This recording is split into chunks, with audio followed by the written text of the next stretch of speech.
Hello, hello, hello, hello, hello, hello, hello.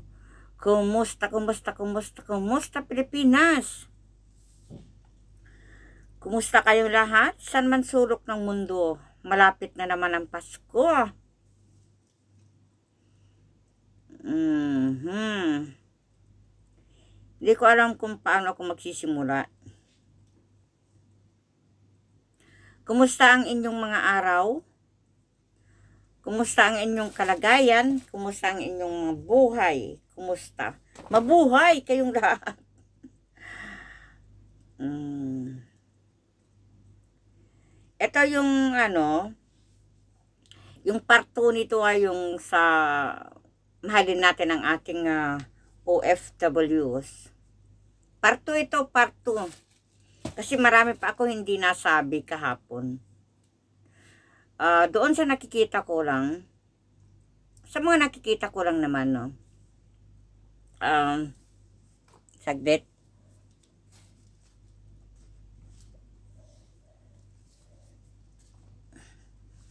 Doon sa mga nakikita ko sa aking mga pinupuntahan kasi na home service po ako. Hindi ito maikakaila. Hindi po yan maikakaila. Kasi marami po ako nakikita.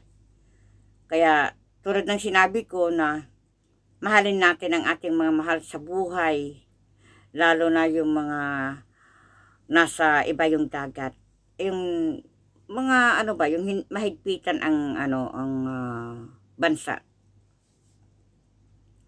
Sa mga nakikita ko, sa mga pinupuntahan ko, no, naaawa ako. Sa totoo lang, awang-awa ako. Minsan, yung may mga pinapatulog sa stock room, natutulog lang yung iba sa sopa, walang sarado ang pintuan. Sana ito ang dapat din nilang bisitahin dito sa Kuwait. Sana po mabisita rin ng mga OFWs, lalo yung mga tatrabaho sa loob ng bahay po. Sana ay mapuntahan nyo rin at alamin kung ano ang kalagayan ng ating mga kababayan dito sa Kuwait po. Na hindi lang sa Saudi, dito rin po sa Kuwait, bigyan nyo ng pansin. Meron po mga amo na hindi talaga tumutupad sa usapan. Kung ano po ang nakasaad dyan sa kontrata po ay hindi talaga nila pinapatupad. Yung iba napakaswerte kasi sila ay nakakahawak ng mobile at nabibigyan sila ng day off. Paano naman po yung iba? Kasi ang katwiran kasi ng mga amo sa nakikita nila sa labas na hindi maganda, kaya hinihigpitan nila ang kanilang mga kasambahay na lumabas na mag-day off. Minsan hindi talaga magbibigay ng day off dahil ikinukumpara nila doon sa mga nakikita nila na ating mga kababayan din na minsan marami dyan na nagsasayawan o naglalaro ng kung ano-ano dyan sa sa tabing sa mga park na kasama ang mga ibang lahi. Hindi naman tayo nagmamalinis, no? Pero yun po ang totoo. Kasi marami po ako nakausap na mga amo na tinatanong ko po kung bakit hindi sila napapag-day off, nabigyan ng day off. Sa kontrata ka ko ngayon ay may day off na lahat. Nagde-day off lahat ang mga baguhan. Depende doon sa mga datihan na talagang walang day off. Tinatanggap na lang ng kanilang mga kasambahay kasi yun ang nakalagay doon. At umuo sila at binabayaran yung kanilang day off. Pwede sila mag-day off, pero doon lang sila sa bahay. Sa loob ng bahay, magpahinga, ganun. Kasi minsan, yung mga baguhan, lalo yung ibang baguhan, no? pumirma sila na may day off yung kasambahay nila. Pero bandang huli po, nababago yun. Nababago po. Minsan hindi nila pinapahawak ng cellphone at kinakapos po talaga yung iba ng pagkain. Sila ang bumibili ng kailangan nila. Nakalagay naman po dyan sa pinirmahan ng mga amo nila na libre, di po ba? Libre pagkain, libre lahat ng gamit. Di po ba? Pero minsan talaga po wala. Hindi po sila nagbibigay ng pangkape o kape, hindi sila binibili ng kape. Minsan meron po, marami po akong sinasaklolohan na mga dumadaing na kulang sila ng ganito, wala sila ng ganito. Meron po. Alam po nila yan. Yung mga kinakausap ko naman yung mga amo nila kung pwede ba ako tumulong. Okay naman sa kanila. Hindi naman masama. Kasi ayaw ko rin kasi yung magbibigay ako tapos hindi alam ng amo. Baka lalo sila mapahamak. Kaya ang ginagawa ko, kinakausap ko yung mga amo nila, namang customer ko, ganon. Kung pwede ba ako magtulong magbigay ng kung ano yung gusto nilang kainin na Filipino foods, ganon. Umuoo naman yung mga amo kasi depende doon sa pakikipag-usap po yan.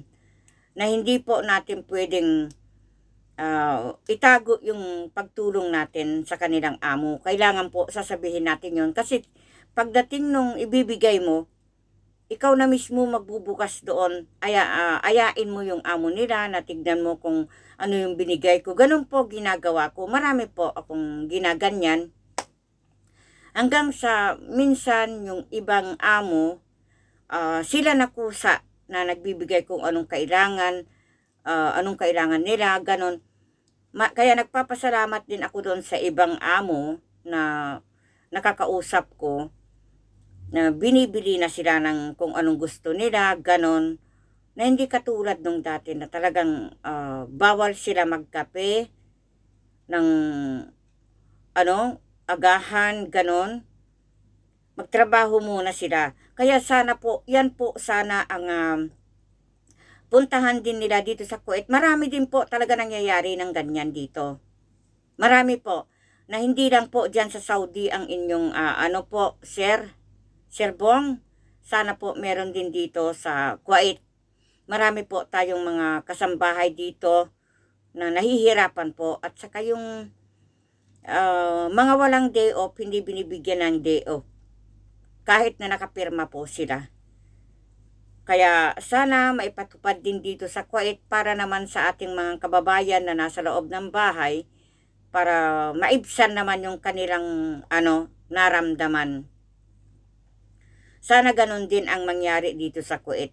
At saka yung mga tapos na ng kontrata, yung tapos ng kontrata nila, tapos pag magpaalam uuwi, hindi po sila pinapauwi.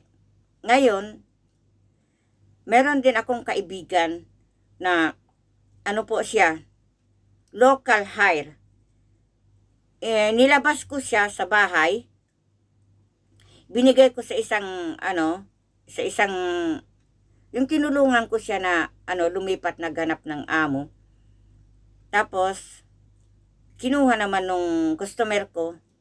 Pero napakaganda po ng patakaran. Napakaganda po. Na dati noon inaaway siya. Yung mahirap po kasi yung may mga kasama silang ibang lahi din. Yung mga India. Totoo yan. Mas mabait pa yung mga Ethiopia. Yung mga India iba talaga. Kasambahay. Sila yung magpapahamak sa kapwa nila. Lalo pagka yung inggit umiiral, yung selos sa kanila, sila mismo ang magpapabagsak sa Pilipinas. Meron na po nangyari ng ganyan.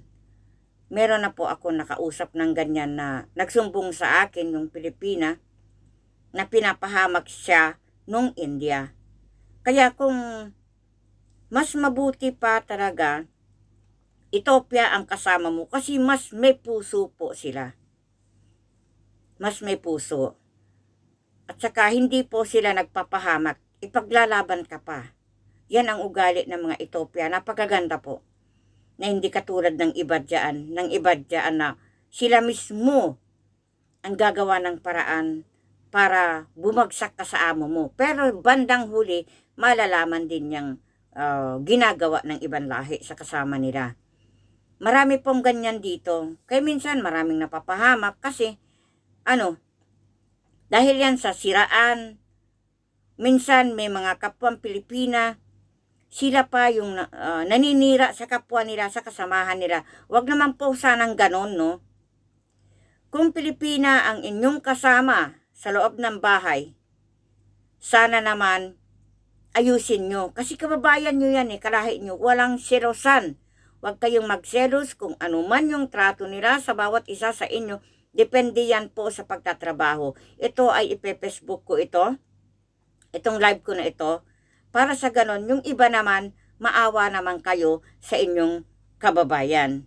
Na hindi kayo mismo ang magpapahamak sa inyong kapwa. Marami po ang humihingi ng tulong. Puntahan nyo po ang mga TikTok. Doon nyo po malalaman ang lahat ng katotohanan na marami po nanghihingi ng tulong. Paumanhin po sa inyo, sa bukod doon sa mga napapanood ko rin, nakita ko rin ito, kapwang Pilipina ang nagpahamak doon sa kasambahay. Pero doon naman sa naanuhan ko, naayos ko rin na India, at saka yan nga yung inilipat ko, kasi siya mismo ang nagpahamak doon sa kaibigan ko na yon. Best friend ko po yung na yon na kinaaway ng India. Ngayon kinausap ako ng amo ng best friend ko kung anong dapat gawin. Ngayon sabi ko, kung ano ang nararapat, kung gusto mo siya i-release mo kako. Hahanapan ko siya ng amo. Ibinigay ko siya ngayon sa aking customer. Ngayon po, alam nyo nangyari, napakaganda po ng resulta. Sa totoo lang, ang ganda po ng resulta. Ito, meron din ako na anuhan dito sa TikTok. Ang makapagpapatunay dyan na tinulungan ko dyan si Jefferson Lin. Kung mapanood mo to, mag-comment ka dito sa sa YouTube ko kung meron kang YouTube. Ito po yung si Jefferson, kinuha ko lang po ito na umingi sa akin ng tulong dito sa TikTok. Tinulungan ko po talaga. Kinuha ko po siya. Hanggang nung una, nagpalipat, hanggang sa last, naging okay na po siya. Na po siya. Nasa mabuting kalagayan na po. Kaya, sana yung mga iba rin naman dyan, no, dahil din yan sa kasama niya, kaya nagpalipat din silin. Kaya yun. Kaya sana po, maging mabait naman po tayo sa ating kapwa. At saka yung mga humihingi po ng tulong dyan sa TikTok, sana po may makapansin sa mga taong yun na humihingi ng tulong. Katulad po nung nandyan sa TikTok nung nakaraan, no, halos hindi na makatayo yung ating kababayan. Awang-awa ako, kaya nag-message din ako doon. Alam natin yan dyan sa TikTok. Nasabi ko, dalhin na lang niya sa hospital. Ang dami po ang nangyayari talaga. Sana mapapanood nila yan. Sila Sir Bong, sana mapanood niyo po yun, sir, sa TikTok. Alam ko po nandyan kayo sa TikTok. Sir Lakwatsera. Alam ko kayo po ang tagapagligtas ng ating kababayan dito sa Ibayong Dagat o sa Kuwait. Dito na lang po sa Kuwait. Marami pong humihingi ng tulong. Dangan nga lamang at wala akong magagawa dahil isa lang din akong pangkaraniwan na tao at wala po ako katungkulan. Kaya lang kadalasan kasi sa mga tinutulungan ko lang, yung mga nanghihingi ng tulong sa pagkain, yun lang po ang nagagawa ko na tulong sa ating mga kababayan. Pero hindi po masama ang aking pagtulong, no? Kasi, unang-una kinakausap ko ang kanilang amo. Kung papayag yung amo nila na magbigay ako, kung hindi, hindi ko naman pipilitin. Pero depende doon sa pakikipag-usap natin sa mga amo, yun po ay nakukuha po natin sa mabuting usapan at pumapayag naman po sila, hindi naman po sila nagagalit at hindi sila pinapagalitan.